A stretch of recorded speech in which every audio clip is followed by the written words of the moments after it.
Welcome to the Deep Dive, where we sift through, all that reading material, the reports, the histories, the weird corners of the internet.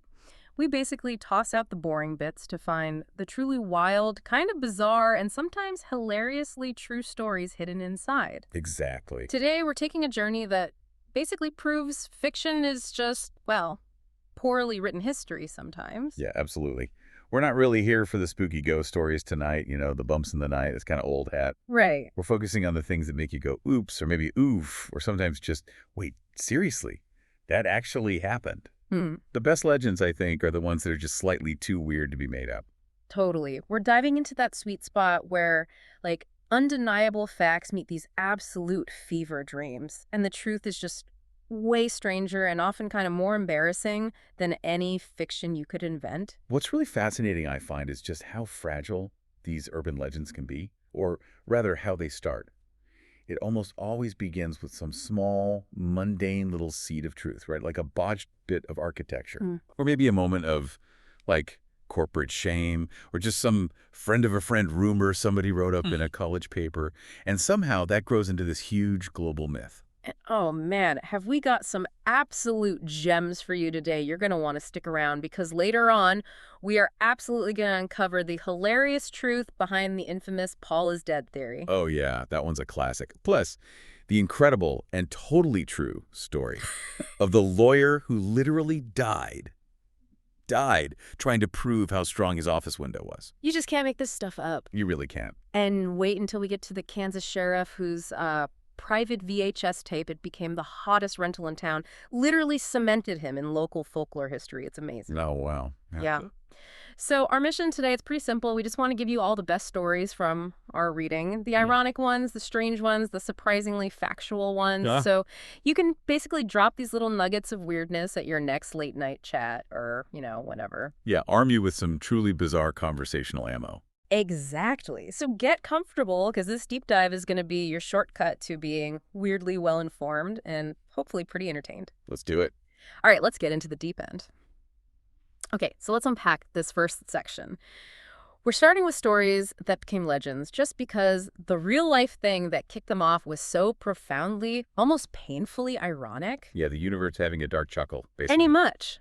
And we have to start with, the patron saint of corporate architectural hubris, Gary Hoy. Yes. The famous, or maybe infamous story. The lawyer falls 24 stories trying to prove his office window is unbreakable. Right. It sounds like a scene straight out of some terrible 80s action comedy. Yeah. Right. Totally. But the sheer unbelievable, gall of this guy is exactly what makes the story stick. It's unforgettable. It's the ultimate hold my beer moment, but in a really expensive suit. Huh, yeah. And this isn't just some legend people tell. Our reading confirms that's absolutely true.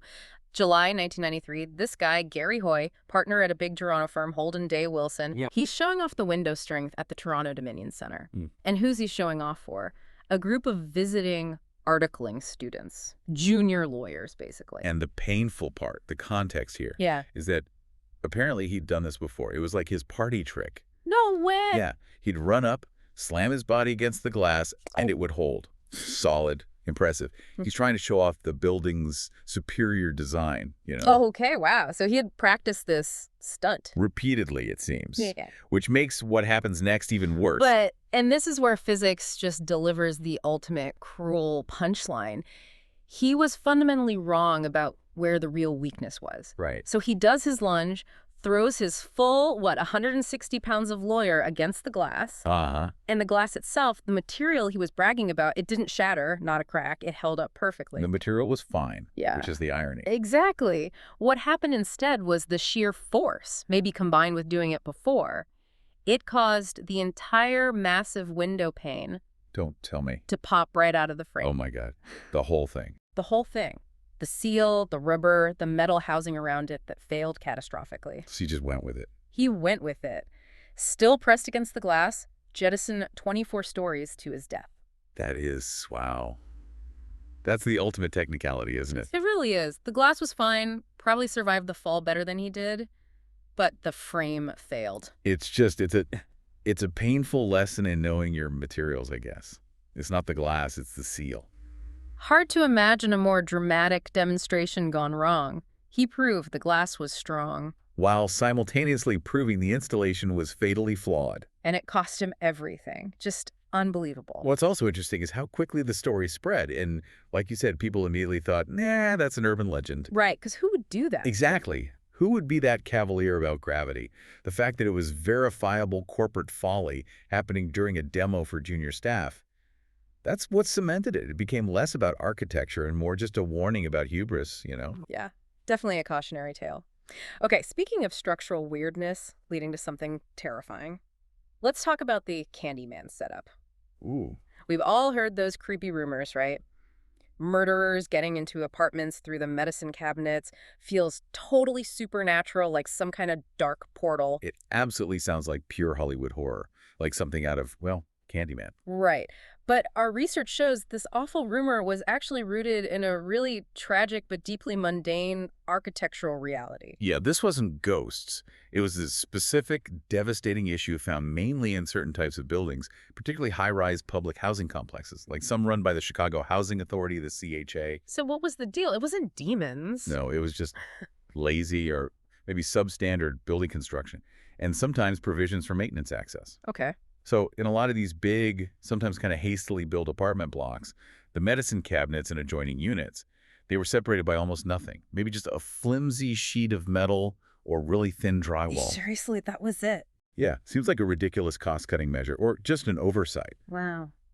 And crucially, sometimes this structural flaw was made worse because they built these narrow access hallways behind the cabinets. Hallways behind the medicine cabinet. Yeah, like little hidden service corridors. Yeah. Supposedly for plumbing maintenance, getting to pipes easily without tearing up walls. Okay, I can see where this is going. Exactly. Criminals figured out they could exploit this weak structure or get into these hidden hallways and use them for quick, undetected entry into the next apartment. That's horrifying and just chillingly practical. It led to some genuinely terrifying real-life incidents. The one that always gets cited happened in 1987. A woman named Ruth McCoy. She was killed by a burglar who literally crawled through a false wall behind her medicine cabinet. Oh my God. That's awful. Just the result of poor design in vulnerable communities. And here's where it gets even weirder. That strange coincidence linking reality to fiction. The 1992 movie Candyman. Some main characters in that film share the last name McCoy, same as the real victim, Ruth McCoy. No way. That's genuinely unnerving. It's a bizarre, apparently non-sinister coincidence, but it shows how closely fiction sometimes tracks with painful facts, taking real trauma and turning it into movie scares. It's still horrific, but the idea of a criminal using a plumbing access hallway, it's just such an aggressively unglamorous, low-tech way to commit a crime.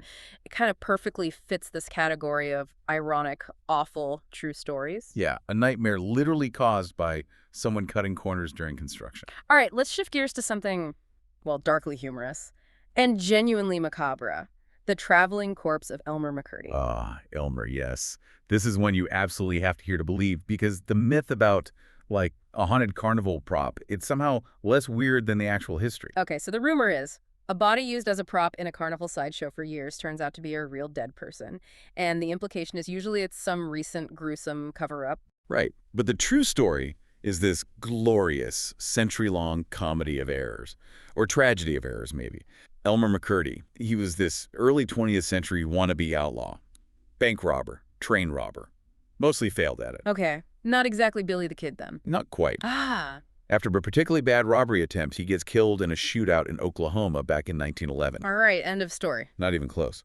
The local undertaker realizes Elmer's body is unclaimed, and he's kind of become a local celebrity, curiosity. So the undertaker embalms him using this really high arsenic preservation method, which basically mummifies him. Okay, why? So he could prop him up in the funeral home corner and charge people a nickel to see the bandit who wouldn't give up. What? A nickel viewing fee? That is, wow. That's some morbid entrepreneurship right there. Isn't it? And because nobody ever claimed the body, eventually the undertaker starts getting offers, and essentially he starts selling the rights to display the corpse. He sold the mummy. Pretty much. For decades, Elmer's mummified remains bounced around the carnival and sideshow circuit. It was sold, resold, leased out. Displayed under all these increasingly ridiculous names. The Oklahoma Outlaw, the Dope Fiend, the Man Who Wouldn't Give Up. This is insane. At one point, someone apparently covered him in phosphorus paint so he'd glow in the dark in a haunted house ride. Wait. A mummified, arsenic-embalmed Wild West outlaw covered in glow-in-the-dark paint. Yep. That is peak Americana. Just wow. And here's the kicker. All this time, pretty much everyone running the shows, the Carneys setting him up, they genuinely thought he was just a dummy. A really, really realistic prop mannequin. How? How could they not know? That's the million-dollar question. The truth wasn't discovered until 1976. They were filming an episode of The $6 Million Man. Seriously, Lee Majors enters the story. Apparently. They were at the Pike Amusement Zone in Long Beach, California. A crew member went to move what they thought was just a hanging wax dummy prop, and part of the arm broke off, revealing human bone underneath the paint and wax. Oh my God. Imagine being that crew member. Right. Total shock. It took forensic work, but they eventually identified him via old fingerprint records from 1911. It was Elmer. The question that just screams out is, how did nobody notice for 50, 60 years? The owners, the maintenance guys, the people hauling this prop around, nobody realized their scary dummy was a century-old historical mummy. It's the most unbelievable level of professional neglect, or maybe just nobody looks too closely at the creepy carnival props. I guess not. It's just a perfect example of this dark, bizarrely funny historical reality just blending into the background noise of the sideshow circuit.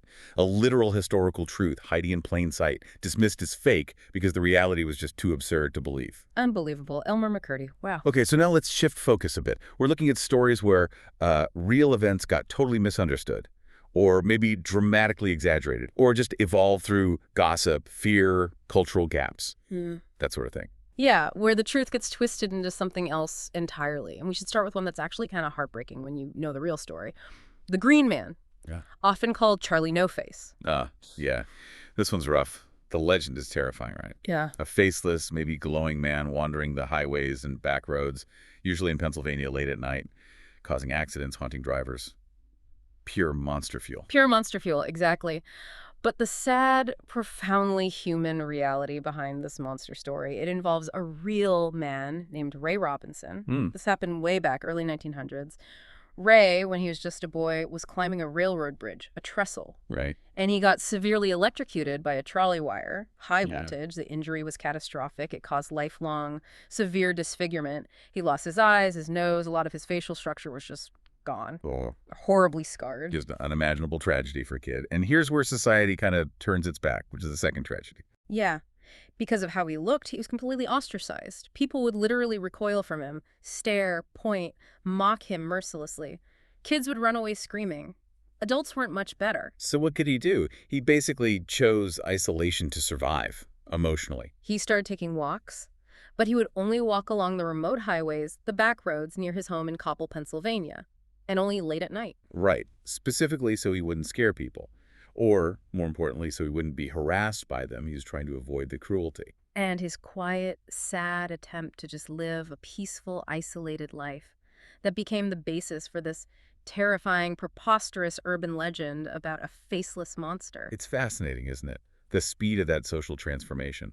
People didn't see a man in pain trying to find some peace. They saw a mystery, a faceless figure in the dark, a phantom. Which is instantly more interesting, more gossip-worthy, and therefore more frightening than the actual truth of human suffering. They saw what they feared or what made a better story, not what was actually there. The story just became so much scarier when you packaged it as a monster instead of a victim. It really makes you think, you know? How fast does genuine human sympathy curdle into just unchecked gossip and manufactured fear? Yeah. Like, you listening right now, what do you think? How does that happen? Comment below, seriously. We want to know what you think about that whole transformation of reality into rumor. It's a powerful phenomenon. And this whole idea of like wishful misinterpretation, preferring a dramatic lie over a boring or sad truth, that brings us right to one of the biggest pop culture conspiracies ever. Yeah. Get ready. Paul is dead. The big one. If you're even remotely into the Beatles, you've heard the theory. Paul McCartney supposedly died in a really bad car crash back in 1966. Right. Died horribly. And the band, the management, somebody, they quietly replaced him with a look-alike. A guy named William Campbell, or Fake Paul. And the theory goes that the rest of the band, John, George, Ringo, felt guilty or just wanted to signal the truth to the real fans. So they started leaving these elaborate, cryptic clues about his death in their albums. In the music.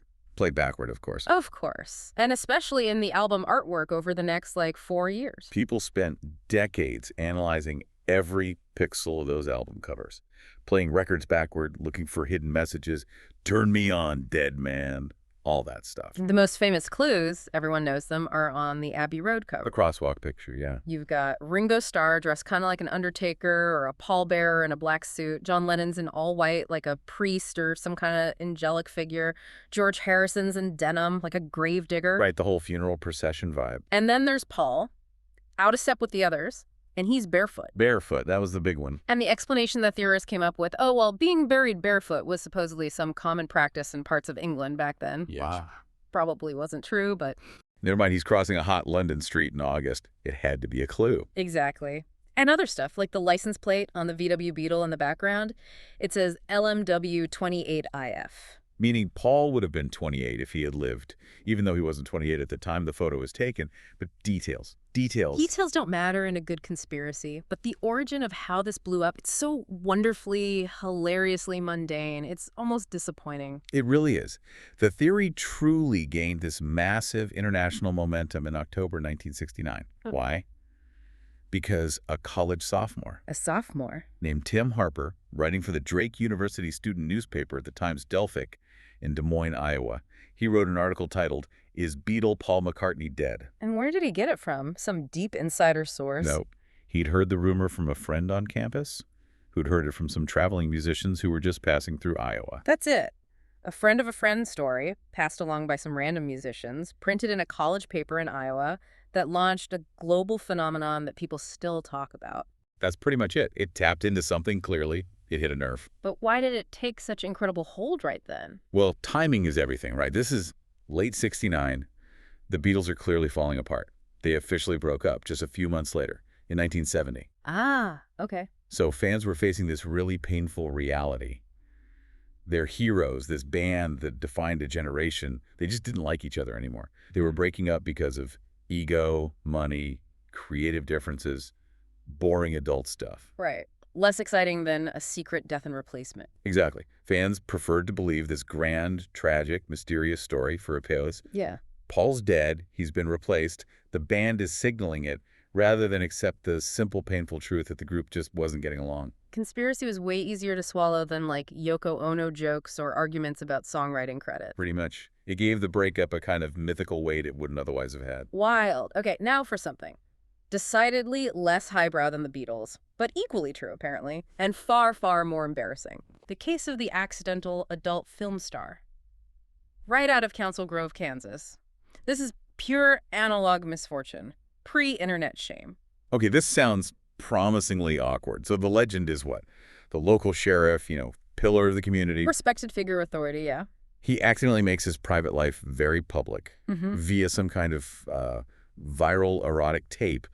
But how did tapes go viral before the internet? Physically. Hand-to-hand duplication and distribution. Sneakernet. Ah, the old ways. And the unbelievable truth, confirmed by our research, the sheriff accidentally returned a VHS tape containing, shall we say, intimate footage of him and his wife. Oh, no. He returned that tape to the local video rental store instead of, Police Academy 3 or whatever he'd actually rented. Stop it. He mixed up the tapes. Yeah. The personal tape with the rental tape. He mixed up the tapes. Can you imagine that moment of realization? The cold sweat. Oh, God, which tape did I just drop in the overnight slot? Oh, my God.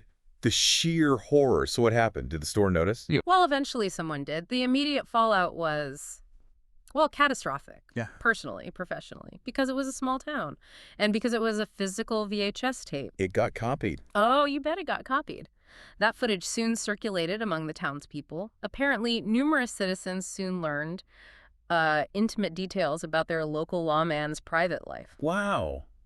That's brutal. Talk about your life becoming local folklore overnight. It's the definition of a slip-up, isn't it? Oh. But magnified 1,000 times by the small-town fishbowl and the very physical analog nature of the mistake. There's no delete button on a copied VHS tape circulating around town. It's almost hilariously poetic in a terrible way. Human error amplified by gossip and outdated technology. Amazing. Before we dive into tech paranoia, let's just take a quick second here. If you're enjoying this deep dive into the weird side of reality, And who wouldn't be? right, maybe take a moment, hit like, subscribe to our YouTube channel if you're watching there. We're still a small channel, and honestly, we'd love to have you on board. It really helps us out. Yeah. Join the weirdness. Totally. Okay, enough shilling. Let's talk tech, corporate paranoia, and the surprisingly mundane origins of some digital myths. All right, moving into the more modern era now. Post-Cold War tech era stuff. These urban myths, they often seem to spring from, like, technological paranoia, right? Totally. Or just our natural distrust of big corporations. Oh. Or sometimes just big commercial failures that get blown way out of proportion by rumor. And first up, we have a classic of the genre, the all-black arcade machine of conspiracy legend, Polybius. Ooh, Polybius, yeah. The legend is straight out of some creepy sci-fi horror flick. Totally. This mysterious, unmarked, all-black arcade cabinet appears briefly, like only in a few arcades in Portland, Oregon, back in 1981. And the story goes it was some kind of secret government experiment. CIA, maybe MK Ultra. The usual suspects. Right, designed to, like, study players' reactions or maybe even induce weird psychological effects, addiction, nightmares, amnesia, maybe even suicidal thoughts using these mesmerizing, abstract, possibly psychoactive visuals.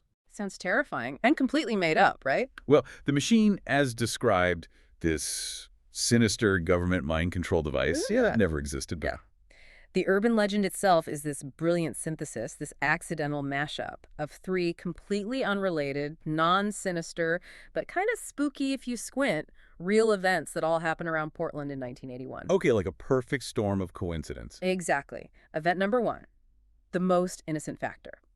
A local kid, a teenager, got really sick while playing an arcade game, like stomachache, headache, maybe disoriented. The physical effects, mind control. Nope. Turns out he was playing Tempest during a 28-hour video game marathon for a local radio station contest. He just had way too much soda, not enough sleep, maybe motion sickness from the vector graphics. Totally non-sinister, just overdid it. Okay, so sickness explained. What's next? Number two provides the government conspiracy angle. Just days after this kid got sick, federal agents, maybe FBI, maybe local authorities working with feds, actually did raid several Portland arcades. Men in black, taking notes, looking official. Seizing the evidence. They were seizing machines, but not mind control experiments. They were confiscating cabinets that were suspected of having illegal gambling functions built in. Like video poker machines disguised as regular games. It was a real crackdown happening then. Okay, so government raid, true, but unrelated. What's the third piece? The name. There was a real arcade game made a few years later by an East German company, actually called Polyplay. Polyplay. Close enough to Polybius, I guess, especially if you're just hearing rumors. Right. It provided this vaguely foreign, mysterious, kind of official-sounding name that got attached to the Portland events. So put it all together. Yeah. A kid gets sick from too much Coke and Tempest. The feds raid arcades looking for gambling machines, which looks shady if you don't know why. And then this weird German-sounding name floats around. Boom. Instant recipe for an MK Ultra mind control arcade game conspiracy. It's truly a testament to how easily our brains connect dots that aren't there, right? Coincidence becomes connection, especially in a dark, noisy arcade in the early 80s, Cold War paranoia still lingering.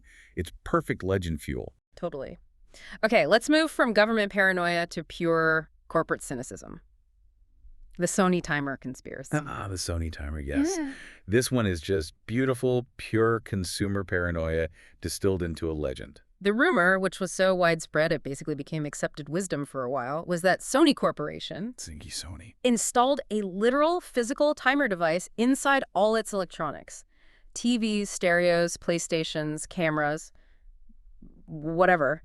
And this timer was designed to do one thing: cause the product to fail, to just die almost immediately after the warranty expired. The quintessential planned obsolescence nightmare. Your TV works perfectly for 365 days, then on day 366, poof, dead. Time to buy a new one. Exactly. Now, the reality is, well, that specific rumor, the idea of an actual timer chip designed to brick your device on schedule, that's never been substantiated. No one's ever found this mythical Sony timer circuit board. It seems to be pure fiction. Right. But, and this is where it gets interesting, the term Sony timer absolutely took hold. It became shorthand, a meme almost, for that general nagging feeling consumers have. That feeling that maybe companies do design products to last just long enough, just past the warranty, so you have to upgrade or buy new. Exactly. It represents planned obsolescence in spirit. even if there isn't a literal countdown clock ticking away inside your Blu-ray player. It taps into that real frustration people feel when expensive gadgets break suspiciously soon after the guarantee runs out. And here's the kicker, the part that shows how deep this belief went. In 2007, Sony's then president, Ryoji Chibachi, was speaking at an annual shareholders meeting. Okay. Top brass. Someone asked him about product lifespan, maybe about this very rumor, and he publicly stated, this is a quote, that he was aware of the term Sony timer. Wow.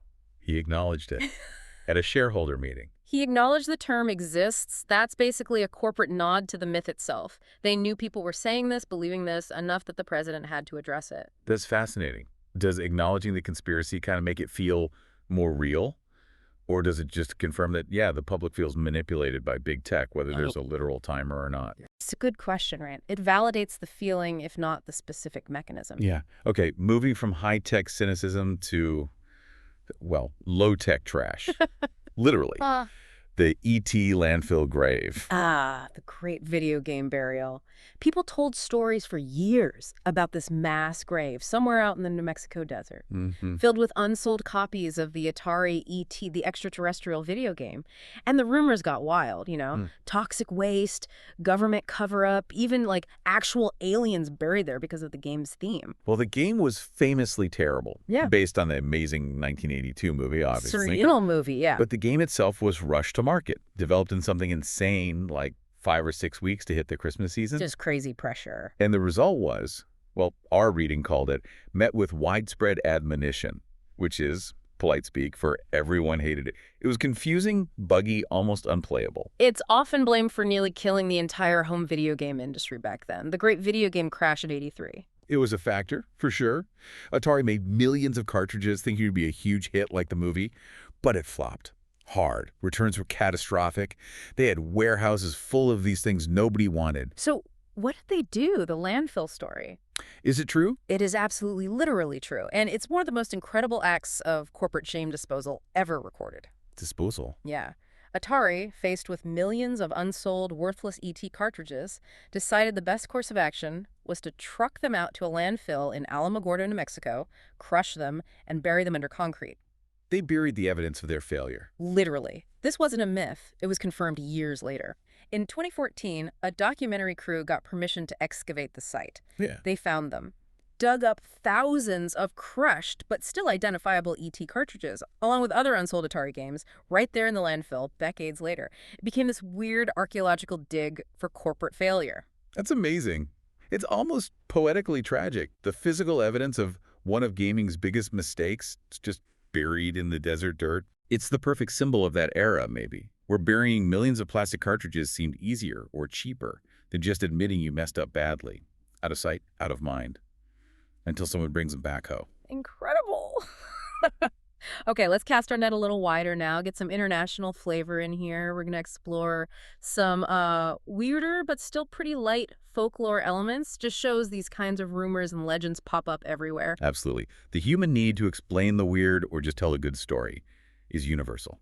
And Japan has some fantastic modern urban legends. Yeah, Japanese legends are great because they often mix these really specific modern scenarios with older kind of spiritual or supernatural beliefs, like the Jinmenken. Ah, the human-faced dog, yeah. Okay, tell me about this. Human-faced dog. So the legend is basically, you're out late at night, maybe driving, maybe walking, and you see a dog, but then it turns, and it has a human face. Okay, creepy enough. But wait, there's more.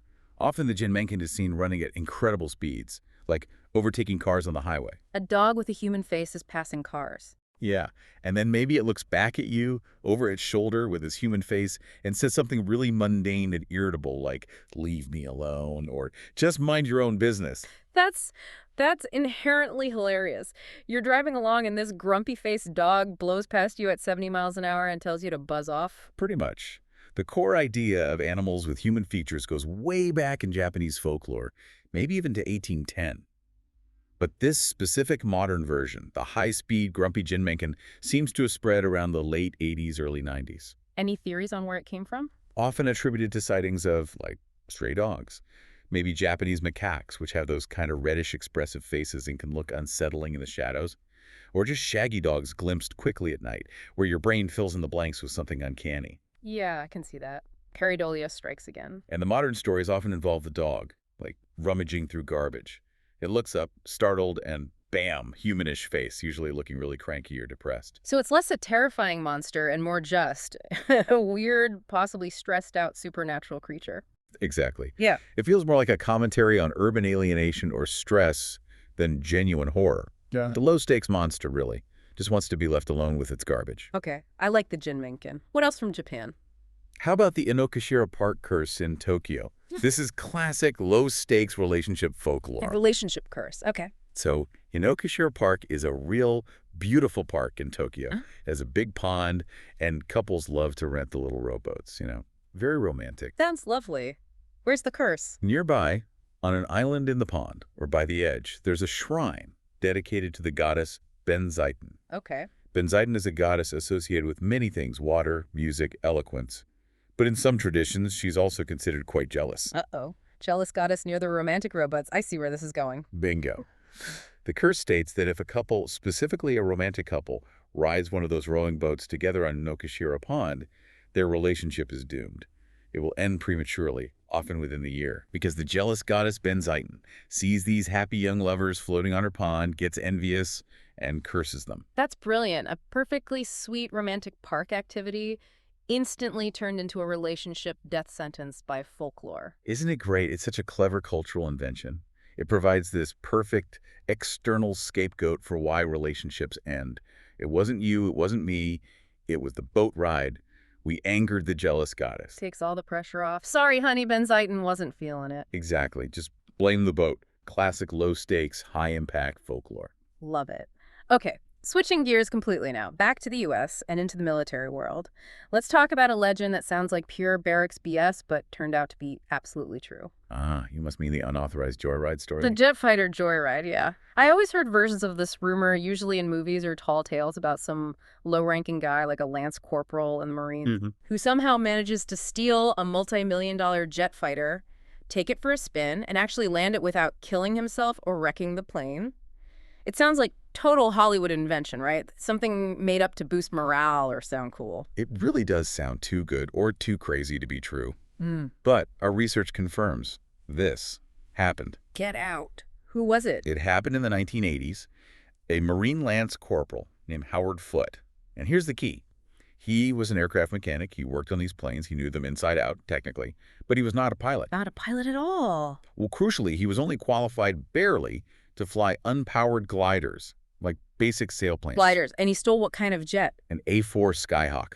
A nimble, powerful attack jet. Not exactly a glider. Okay, this is already insane. Why did he do it? Was he trying to defect? No, nothing like that. Yeah. The motivation seems to be pure frustration and maybe a touch of, well, epic spite.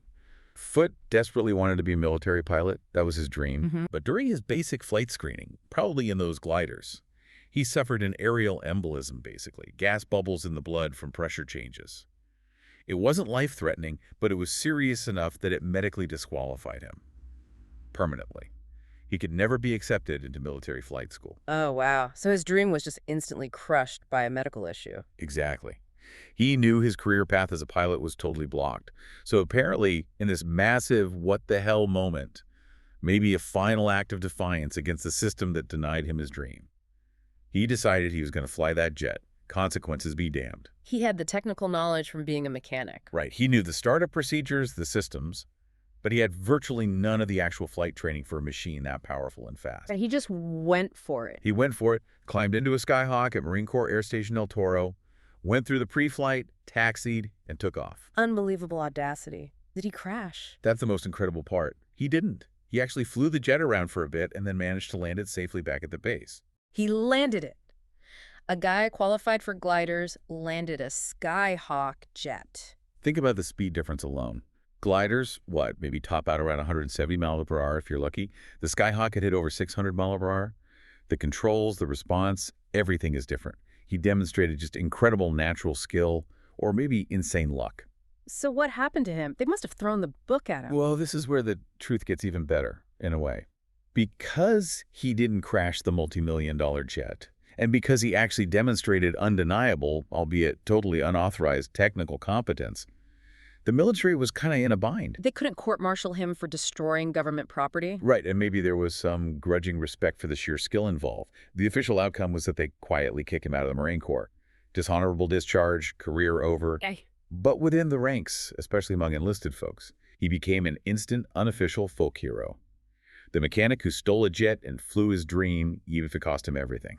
Wow, that's the kind of story that just proves truth is stranger than fiction. And sometimes involves a massive amount of spite mixed with incredible unexpected skill. Howard Foote. Amazing. It really is. Pure legend material. Confirmed. Okay, finally, let's wrap up with maybe the easiest and often funniest way a legend gets made. Bored teenagers and confused neighbors. Ah, the classics. The origins that are always slightly disappointingly the most mundane, but also the most relatable. Exactly. First, we have the story of the Black Hand from Melishville, Quebec. Okay. The Black Hand. Sounds ominous. The legend, which apparently was passed down for decades in this town, claimed that construction work, maybe on a new power plant or housing development, had disturbed ancient indigenous spirits or burial grounds. Ah, the classic disturbed spirits trope. Right. And as revenge, these spirits were leaving mysterious black handprints on people's houses, cursing the inhabitants, maybe even causing accidents or spooky occurrences at the local power plant. It was a serious, deeply ingrained piece of community mythology. People were genuinely scared of these handprints appearing. Okay, sounds like proper local folklore. What was the reveal? A disgruntled worker. A natural phenomenon. The glorious, amazing reveal, the entire village mythology, the decades of fear, it came from one listener's gentle, sweet Uncle Marcel. Uncle Marcel, the spirit. Uncle Marcel and his buddies, back in the 1960s, being dicks. No! Yes, they were just bored teenagers with a can of black paint going around town at night slapping handprints on houses to freak people out. It was a prank. The entire Black Hand curse was just teenage pranksters with paint. That's the story. The power of a simple, intentional prank fueled purely by boredom and cheap paint to create genuine, long-lasting community fear and folklore. It's astounding. That is incredible. It's a perfect lesson. Often the monster under the bed or the vengeful spirit is just a clumsy teenage boy with too much time on his hands. Exactly. And speaking of misinterpretations, I love this other little anecdote we came across, the sleepwalking ghosts. Sleepwalking ghost. Yeah, so this family had neighbors who became convinced the area, maybe the family's property itself, was haunted. They kept seeing this small white figure, usually late at night or in the very early morning hours, sort of flitting around near the woods at the edge of the property. Okay. Creepy. Little white figure in the woods. Classic ghost sighting. Totally. It apparently became a serious topic of local discussion. People were genuinely spooked. Maybe it even affected the family's ability to sell the house later because the haunting rumor got around. So what was it? A weird reflection? An animal? The mundane explanation, eventually confirmed by the parents, their young child was a severe sleepwalker. Oh. Sleepwalking. Yeah. The kid would sometimes get up in the middle of the night, like 2 a.m., put on a white nightgown, wander outside completely asleep, Yeah. and quietly go swing on the playground swing set they had. Which was located where? Right near the woods line, where the neighbors kept seeing the ghost. Oh my God. So the neighbors were seeing a little kid in a white nightgown silently swinging on a swing set at 2 in the morning, right by the dark woods. Exactly. Perfectly framed against the dark backdrop. It's the perfect recipe for a ghost sighting, right? The brain just turns that slightly strange, out-of-context image into something terrifyingly supernatural. Wow. Poor kid. Poor neighbors. But mostly, poor ghost hunters when the truth comes out. Yeah. It's always the mundane explanation, isn't it? Often the best and funniest explanation. So, yeah. We've covered a lot of ground today. Everything from lethal corporate cynicism and faulty architecture. Right down to accidental sheriff porn on VHS. And ghostly teenagers just trying to get some sleepwalking swing time in. It really just goes to show you, doesn't it? Truth is usually way weirder, often much funnier, and sometimes just more pathetic than fiction. Definitely. We learned that sometimes a huge, complex conspiracy theory, it isn't some shadowy cabal of government agents like in Polybius. It's just 3 small, unrelated, slightly odd things happening close together. Yeah, and sometimes an unbreakable window is only as strong as the frame holding it in, as poor Gary Hoy found out the hard way. Ouch. Yeah. We also saw how fast real human tragedy, like Ray Robinson's disfigurement becoming the Charlie No-Face legend, or even just a massive commercial failure like the E.T. game, how quickly that gets simplified. Yeah, boiled down into a scary story or a mysterious burial that completely obscures the actual nuanced human truth underneath it all. So what do you think, listeners? We got to ask again. Comment below. Which of these real-life truths really surprised you the most? Was it the F-106 joyride? The human-faced dog telling people off? Or maybe finally learning the totally mundane college newspaper origin of the massive Paul is dead rumor? Let us know. It's just amazing how easily a couple of bored kids with black paint like Uncle Marcel, Gentle, sweet Uncle Marcel. or a guy taking one last desperate flight because his dream got crushed, how easily those things can fuel the whole folklore industry for decades. The real origin stories are always the best part, I think. Totally agree. Which leads to the final thought, right?